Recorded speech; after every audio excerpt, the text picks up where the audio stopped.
Good morning dear students. आज की video में हम बात करेंगे आपके सिलेबस के बारे में। जैसा आप जानते हैं कि सिलेबस आपका डिवाइड कर दिया गया है फर्स्ट टर्म और सेकंड टर्म में।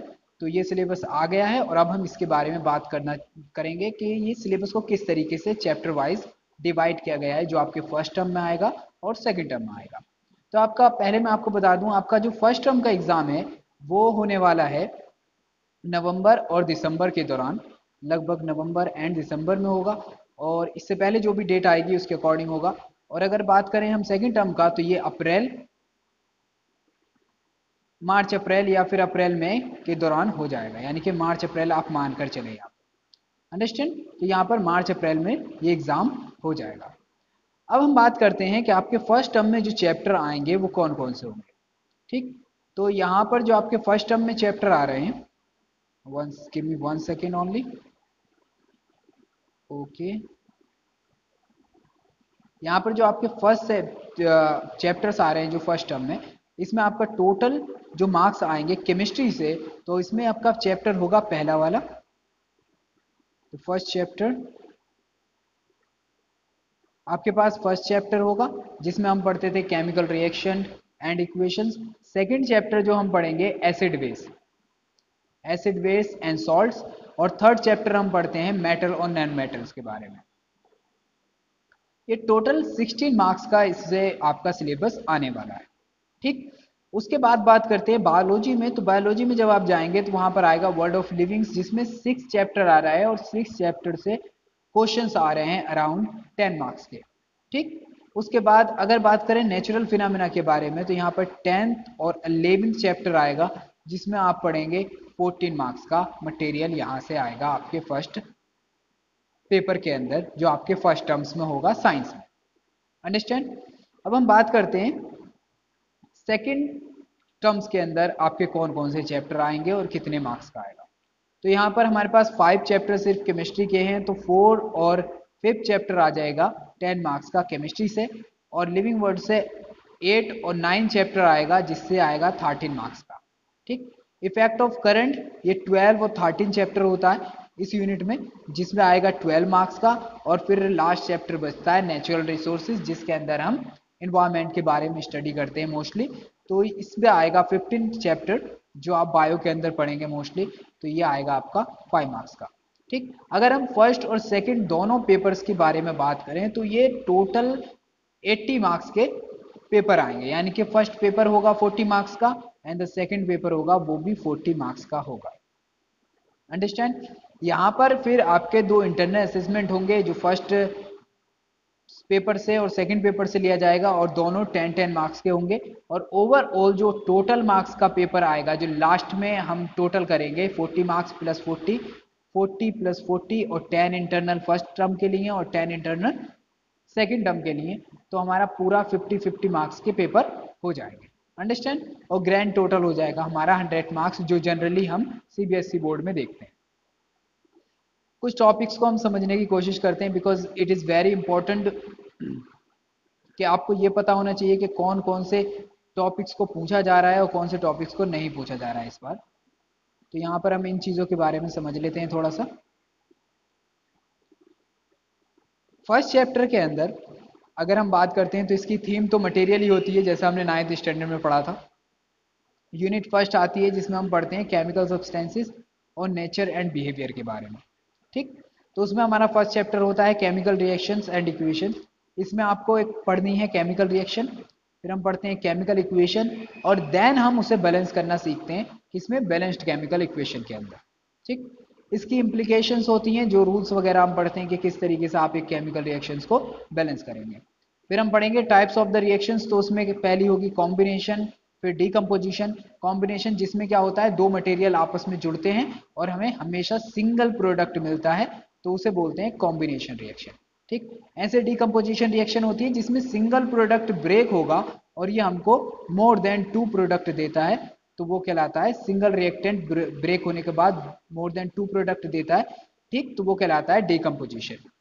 ठीक, डिस्प्लेसमेंट जिसमें क्या होगा कि एक मेटल, स्पेशली मेटल यूज करते हैं जो दूसरी मेटल को उसके प्लेस से रिप्लेस करती है, और ये हमने पढ़ा था on the basis of reactivity series. Double displacement method reactions की बात करें तो ये भी सिमिलर ही होती हैं। ठीक, यहाँ पर दो सॉल्ट लिए जाते हैं, यहाँ पर एक मेटल्स होती है यानी कि एक एलिमेंट होता है और दूसरा सॉल्ट होता है। फिर प्रेसिपिटेशन रिएक्शंस की बात करें तो प्रेसिपिटेशन हम बहुत अच्छे से पढ़ चुके हैं, जिससे हमने पढ़ा था स्टार्टिंग में एक एक्टिविटी दे रखी है। इसमें क्या होता है कि आपको लेड नाइट्रेट लेना होता है, लेड नाइट्रेट का सोल्यूशन, और दूसरा लेना होता है हमको पोटेशियम आयोडाइड। जब हम दोनों की रिएक्शन कराते हैं तो येलो कलर का पीपीटी मिलता है, दैट इज लेड आयोडाइड। वो क्या कहलाती है? प्रेसिपिटेशन रिएक्शन कहलाती है। अंडरस्टैंड? न्यूट्रलाइजेशन रिएक्शन, जैसे आप एसिड बेस रिएक्शंस पढ़ते हैं तो नॉर्मली वहां पर क्या होता है, एसिड और बेस एक दूसरे के साथ रिएक्ट करके क्या बनाते हैं, वाटर बनाते हैं और सॉल्ट बनाते हैं। तो this type of reaction known as neutralization reaction. Oxidation और रिडक्शन, ये लास्ट पार्ट है, और इसमें आप क्या देखेंगे ऑक्सीडेशन रिडक्शन में, तो ऑक्सीडेशन में होता है एडिशन ऑफ ऑक्सीजन और रिडक्शन में होता है एडिशन ऑफ हाइड्रोजन, जो हमने काफी डिटेल में पढ़ा है और इसकी काफी वीडियोस भी पढ़ी हैं हमारे चैनल पे, आप वहां पर जाकर इसे देख सकते हैं। सेकेंड चैप्टर जो हम पढ़ने वाले हैं केमिस्ट्री में, that is about the acid base. तो it is about acid base. इसमें क्या देखेंगे आप, पहले तो आपको ये समझना है कि एसिड बेस और सॉल्ट होते क्या हैं। तो सिंगल हैंडेड इनकी डेफिनेशंस आपको याद करनी होगी, और किस तरीके से H+ और OH आयन होते हैं, किस तरीके से निकलते हैं, इनकी प्रॉपर्टीज क्या हैं, और स्मॉल लेवल पर जो थ्योरीज होती हैं उनके बारे में पढ़ना। ठीक, इनकी जनरल प्रॉपर्टीज और एग्जाम्पल्स जो इनके लिए यूज किए जाएंगे उनके बारे में हम स्टडी करेंगे। फिर कॉन्सेप्ट ऑफ पीएच स्केल के बारे में बात करते हैं। तो आप जानते होंगे पीएच स्केल के बारे में, हमने पहले स्टडी किया इसके बारे में कि ये क्या होता है। 1 से स्टार्ट होता है, 0 देन 14। तो 0 से स्टार्ट होता है 7 और 14। ठीक, तो यहाँ पर क्या देखते हैं, जो 7 से कम होगा वो कहलाएगा एसिड, और जो 7 से ज्यादा होगा वो कहलाता है बेस। ठीक है, इस चीज के बारे में हमने स्टडी किया है। ठीक, इसमें आपको इसकी कोई भी इक्वेशन वगैरह के बारे में कुछ भी नहीं देखना, सिर्फ और सिर्फ आपको डेफिनेशन पढ़नी है और इसके नेचर के बारे में पता करना है। अब बात करते हैं importance of pH in everyday life. इसके ऊपर एक कंप्लीट वीडियो बनाई है मैंने, और कंप्लीट वीडियो आपको हमारे जो सिम्स ऑफिशियल का ग्रुप है वहां पर मिल जाएगी। ठीक है, 9 to 10th वाले में, 9 to 12th वाले में। ठीक है, फिर बात करेंगे हम प्रिपरेशन ऑफ सोल्ट की, जिसमें सोडियम हाइड्रोक्साइड कैसे बनाते हैं। तो आप लोग जानते हैं सोडियम हाइड्रोक्साइड बनाते हैं हम जब हम ब्राइन सोल्यूशन लेते हैं। ब्राइन सोल्यूशन मतलब समुद्र का पानी लेते हैं जिसमें NaCl होता है, और उसके बाद एक इलेक्ट्रोलाइसिस प्रोसेस के थ्रू हम सोडियम हाइड्रोक्साइड बना लेते हैं। फिर ब्लीचिंग पाउडर की बात करें तो ब्लीचिंग पाउडर का फॉर्मूला होता है CaOCCl2। ठीक, इसके अंदर क्या होता है, इस फॉर्मूले को हम कहते हैं ब्लीचिंग पाउडर। ठीक, तो इसके बनाने की प्रोसेस, फिर बेकिंग सोडा, वॉशिंग सोडा और प्लास्टर ऑफ पेरिस। तो these are very simple examples, और हम इसके सारे लेक्चरों को कंप्लीट कर चुके हैं, तो उन्हें ध्यान से एक बार देख लें, आप समझ जाएंगे। अगला चैप्टर है हमारा जिसमें हमने पढ़ा है मेटल नॉन मेटल के। तो ये तो अभी फिनिश हुआ, तो आप इसके बारे में काफी कुछ जानते होंगे। तो मेटल और नॉन मेटल और इनकी प्रॉपर्टीज के बारे में। ठीक, फिर रिएक्टिविटी सीरीज। रिएक्टिविटी सीरीज हमें क्या करना है, लेड से शुरू करना है और गोल्ड पर खत्म करना है। मैंने आपको इसकी ट्रिक भी बताई थी। इसकी ट्रिक थी कालू नाथ का माली आलू जरा फीके पकाता है। ठीक है, तो उसके बेसिस पर हमने इस पूरी सीरीज को याद कर लिया, क्वेश्चन भी सॉल्व कर लिए। तो एक बार इसको बढ़िया से प्रैक्टिस कर लें जिससे आपको आगे परेशानी ना हो।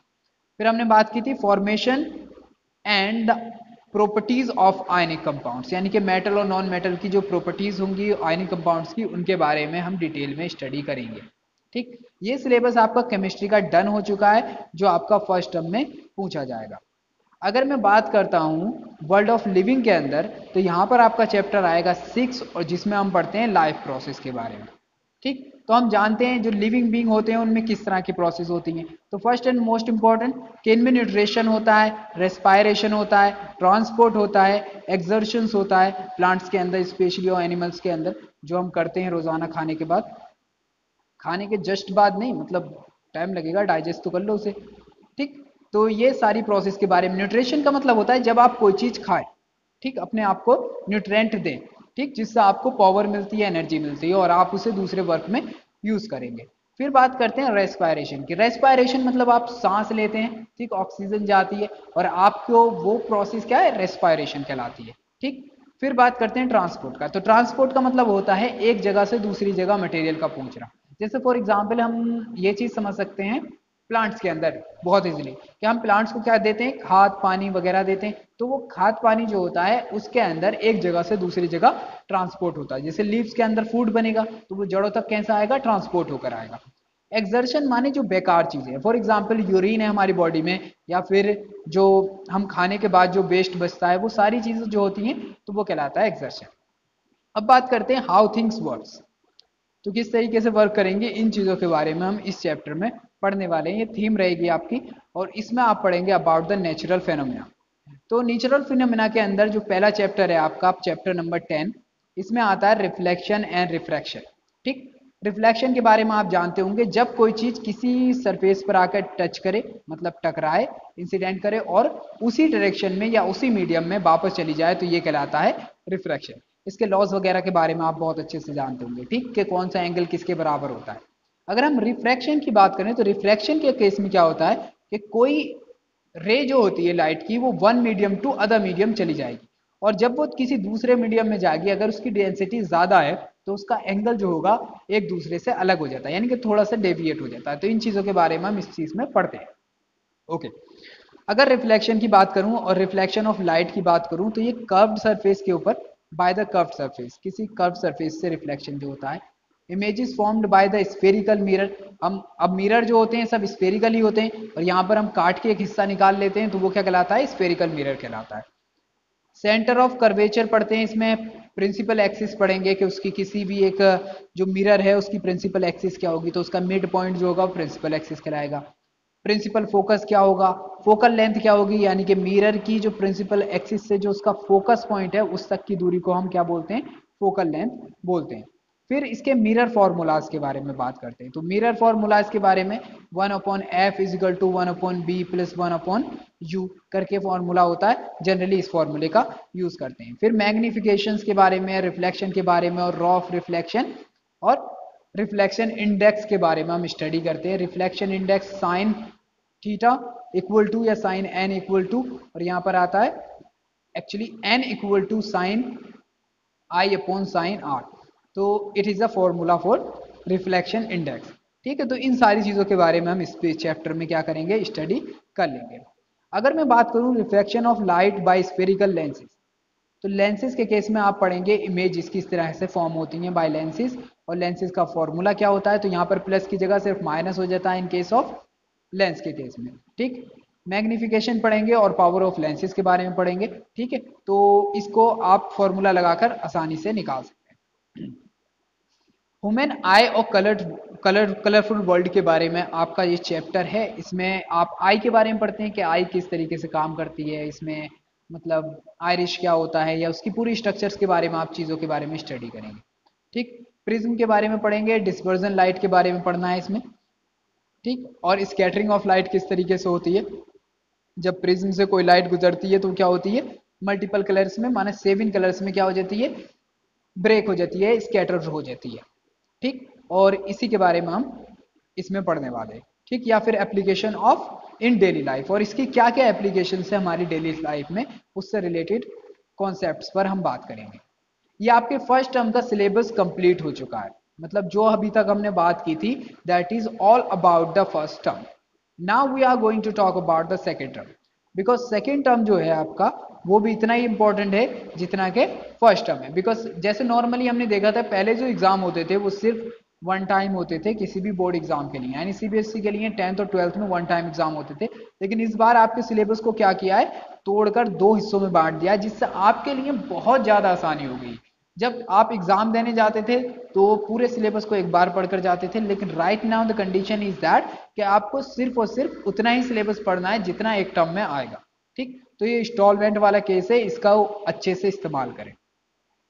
चैप्टर नंबर 4 जो केमिस्ट्री में हम पढ़ेंगे, इसमें हम कार्बन कंपाउंड्स के बारे में पढ़ते हैं। ठीक, यहाँ पे कोवेलेंट बॉन्डिंग और कार्बन के कंपाउंड्स के बारे में, और इसकी वर्सेटाइल नेचर के बारे में। वर्सेटाइल नेचर मतलब ये टेट्राहेड्रल होता है, ठीक है, और इसके अंदर कैटिनेशन की प्रॉपर्टी होती है, मतलब एक लंबी सी लाइन बना लेता है ये कार्बन कार्बन को जोड़कर।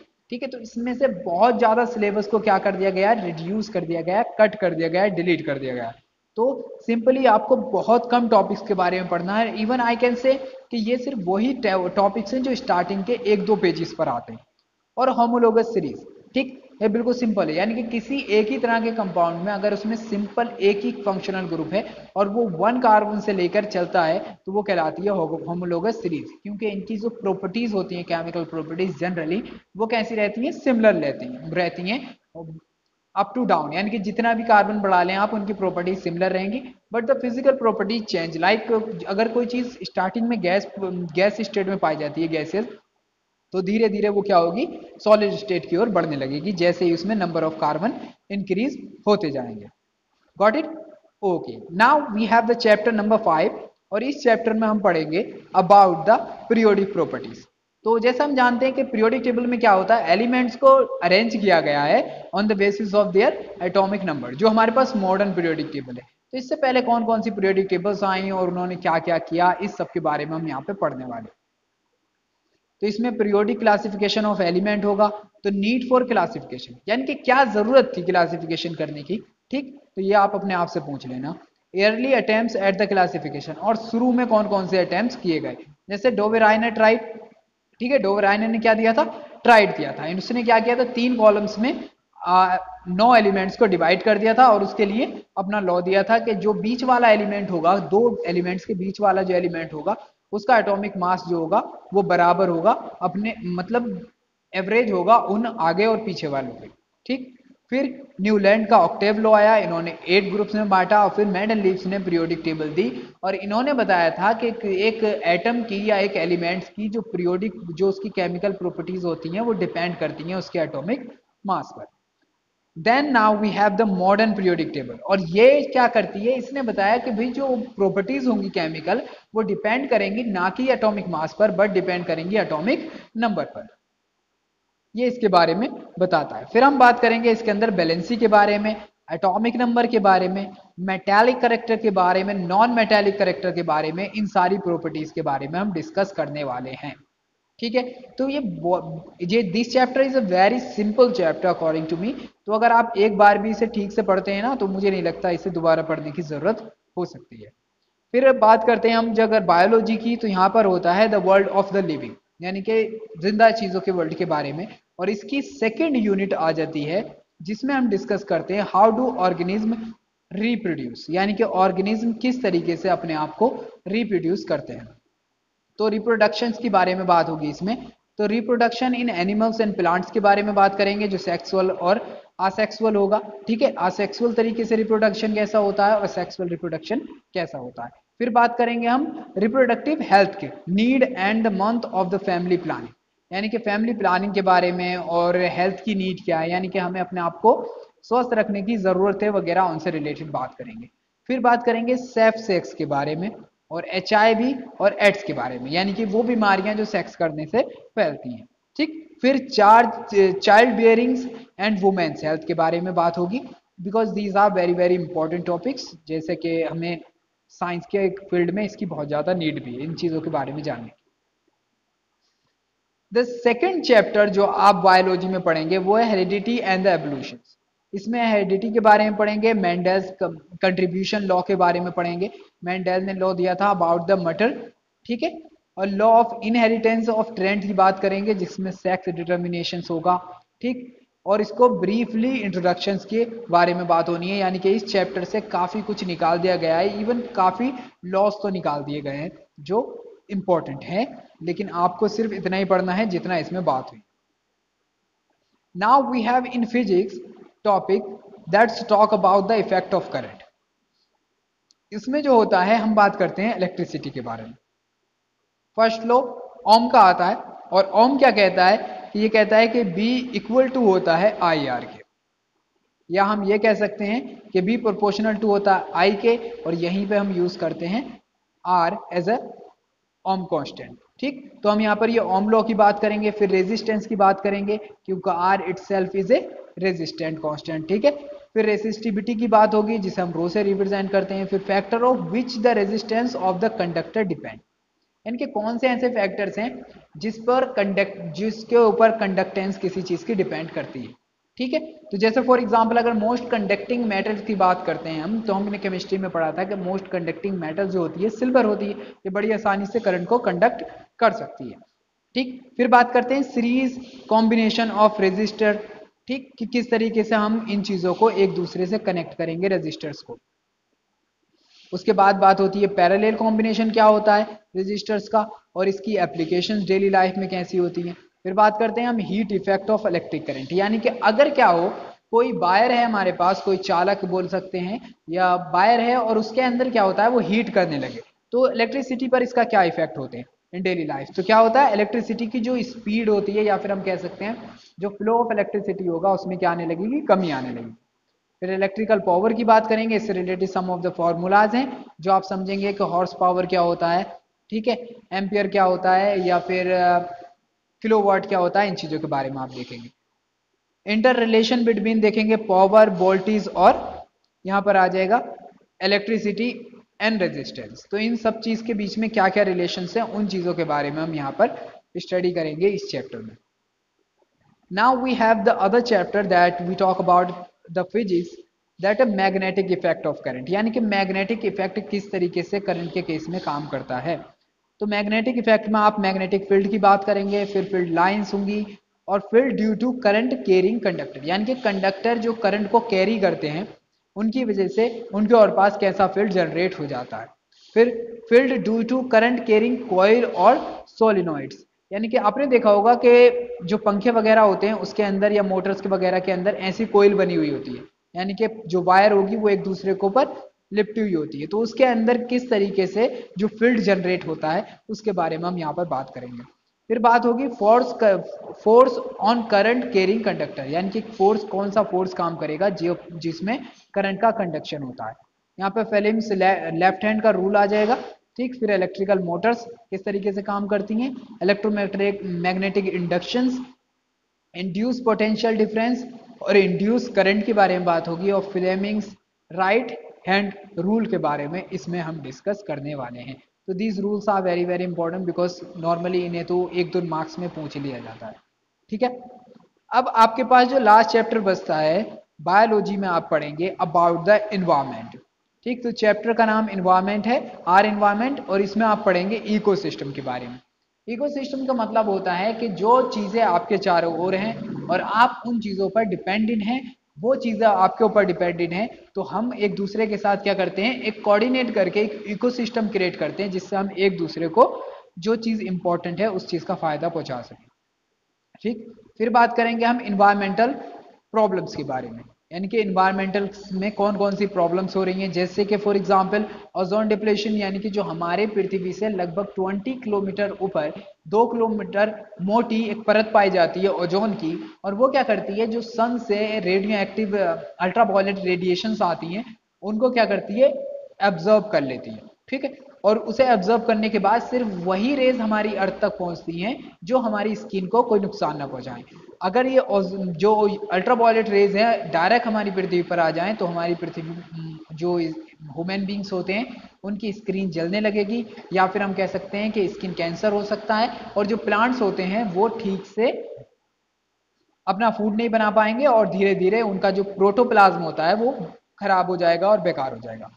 फिर वेस्ट प्रोडक्शन, वेस्ट प्रोडक्शन का मतलब होता है जैसे हम रोजमर्रा की जिंदगी में चीजें खाते हैं पीते हैं और उन चीजों को फेंक देते हैं, जैसे पॉलिथीन हैं और दूसरी वाटर को गंदा कर देते हैं, तो ये चीजें जो होती हैं इसी क्या कहलाते हैं, वेस्ट प्रोडक्शन कहलाते हैं। अगर हम ठीक से इन चीजों को ना निपटाएं तो ये क्या होगा, हमारी लाइफ में बहुत ज्यादा प्रॉब्लम्स क्रिएट होने लगेंगी और हमें फिर उसका खामियाजा भी भुगतना पड़ेगा, ठीक है। और इसमें बात करेंगे फिर हम सॉल्यूशंस के बारे में, ठीक है, कि इनके क्या क्या सॉल्यूशन हो सकते हैं जो हमें इस चीज से बचा सकते हैं कि हम वेस्ट मटेरियल के मैनेजमेंट पर ध्यान दें। बायोडिग्रेडेबल, बायोडिग्रेडेबल वो चीजें होती हैं जो चीजें अगर आप यूज करने के बाद फेंकते हैं तो कुछ वक्त के बाद वो क्या हो जाए, खुद ब खुद ही डिकम्पोज हो जाएं या खत्म हो जाएं, बायोलॉजिकली डिकम्पोज हो जाएं, तो उन्हें बोलते हैं बायोडिग्रेडेबल।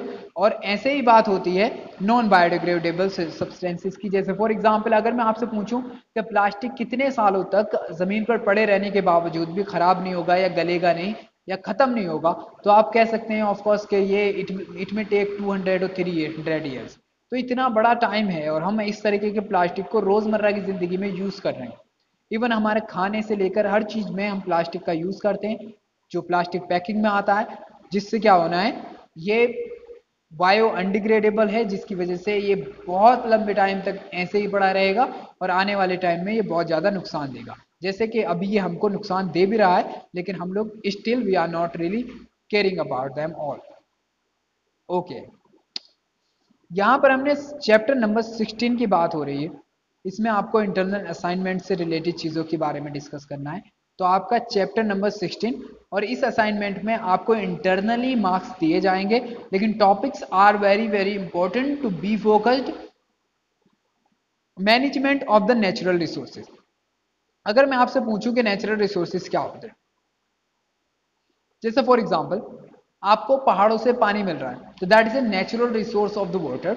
इसी तरीके से हवा से अगर हम इलेक्ट्रिसिटी बनाते हैं तो that is also natural resource, और ऐसे ही हम सनलाइट से क्या बनाते हैं, इलेक्ट्रिसिटी बनाते हैं, that is also natural resources. तो these all the natural resources in any way help us to make something, कि उससे हम फायदा उठाएं और उनकी मैनेजमेंट करके रखें, जिससे हमें फ्यूचर में नुकसान ना हो। फिर बात करते हैं conservation and judicious use of the natural resources, यानी कि नेचुरल रिसोर्सेज के बारे में बात करेंगे हम, कि इनके यूज क्या हैं और किस तरीके से हम इन्हें इस्तेमाल कर सकते हैं। फिर फॉरेस्ट, वाइल्ड लाइफ, कोल, पेट्रोल कंजर्वेशन, क्यों ये इंपॉर्टेंट है और किस तरीके से हम फ्यूचर के लिए इन चीज़ों को संभाल के रखेंगे, और इनके एग्जाम्पल्स के people participation, conservation of the natural resources, big dams, advantages और इसकी लिमिटेशंस क्या होनी चाहिए। जैसे फॉर एग्जांपल लास्ट नाइट में एक न्यूज़ देख रहा था, और उस न्यूज़ में मैंने क्या देखा कि चाइना के अंदर एक डैम बनाया गया है, जिसकी वजह से 0.0 सेकंड का पृथ्वी की रोटेशन यानी कि अर्थ के रोटेशंस में क्या हो गया है, लोचा हो गया है, यानी कि अर्थ जो है इतनी स्लो घूमना स्टार्ट हो गई है, जस्ट बिकॉज ऑफ कि उन्होंने एक बहुत बड़ा डैम कंस्ट्रक्ट कर दिया है। अब बात करते हैं इसके अल्टरनेटिव क्या हो सकते हैं, यानी कि इनकी जगह पर हम कोई कोई कौन सी चीज ऐसी यूज करें जिससे हम उस चीज से बच पाए। इफ एनी कोई हो, जैसे वाटर हार्वेस्टिंग के बारे में हम पढ़ेंगे, और सस्टेनेबिलिटी ऑफ नेचुरल रिसोर्सेज के बारे में हम इस चीज में स्टडी करने वाले हैं। अंडरस्टैंड? तो this is very very important, इनके बारे में आप पढ़ें ठीक से और ध्यान रखें कौन सा टॉपिक कहाँ तक इंपॉर्टेंट है और कितना इंपॉर्टेंट। जो प्रैक्टिकल में क्वेश्चन आएंगे मोस्टली, उनके बारे में याद रखना कि ये कुछ लिस्ट दे रखी है जिससे क्वेश्चंस पूछे जाएंगे।